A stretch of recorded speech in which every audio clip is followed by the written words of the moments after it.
Hi friends, welcome back to my channel சமையல் செய். இன்னைக்கு நம்மளுடைய வீடியோல சூப்பரான சுண்டல் எப்படி தாளிக்குதுன்னு பார்க்கலாம் வாங்க. சுண்டல் செய்யறதுக்காக நான் வேர்க்கடலை எடுத்துக்கிறேங்க. வேர்க்கடலையை கடாய் வச்சுக்கிறேன். கடாய் சூடானதும் 2 டேபிள் ஸ்பூன் எண்ணெய் சேர்த்துக்கிறேன்.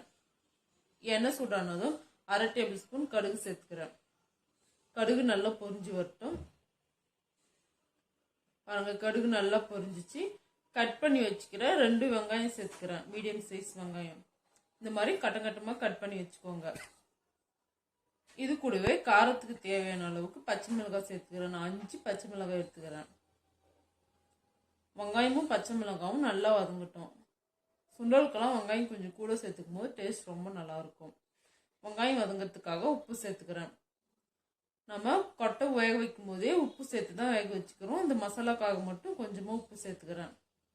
உப்பு சேர்த்து வதக்கும் போது வெங்காயம் சீக்கிரமா வதங்கிடும். நல்லா மிக்ஸ் பண்ணி வதக்கிக்கலாம். இந்த அளவுக்கு நல்லா வதங்கினதும் நம்ம வேக வச்சுக்கிற வேர்க்கடலை சேர்த்துக்கலாம். இந்த வேர்க்கடலை சாப்பிட்றது ரொம்ப ரொம்ப நல்லதுங்க. நல்லா பாருங்க, இந்த அளவுக்கு சாஃப்டா வேகணும். 4 விசில் வேக வச்சாலே நல்லா சாஃப்ட் ஆயிடும். நம்ம வேக வச்சுக்கிற சுண்டலை சேர்த்துக்கலாம். சேர்த்துட்டு கொஞ்சமா ஃப்ரெஷ்ஷான கொத்தமல்லி இலை, கருவேப்பிலை இலை கொஞ்சம் சேர்த்துக்கலாம். சேர்த்துட்டு நல்லா மிக்ஸ் பண்ணிக்கலாம். உங்களுக்கு தேவைப்பட்டா தேங்காய் துருவல் சேர்த்துக்கோங்க. எனக்கு வேணாம், நான் சேர்த்துக்கல. சேர்த்துட்டு நல்லா மிக்ஸ் பண்ணிக்கலாம். இந்த சுண்டல் சாப்பிட்றது உடம்புக்கு ரொம்ப ரொம்ப நல்லதுங்க. புரோட்டீன்லாம் நிறைய இருக்குது. சாப்பிட்டா ரொம்ப ரொம்ப நல்லது உடலுக்கு.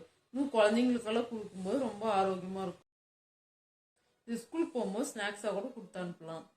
இந்த வீடியோ உங்களுக்கு பிடிச்சிருக்குன்னு நினைக்கிறேன். பிடிச்சிருந்தா லைக் பண்ணுங்க, ஷேர் பண்ணுங்க, கமெண்ட் பண்ணுங்க, மறக்காம சப்ஸ்கிரைப்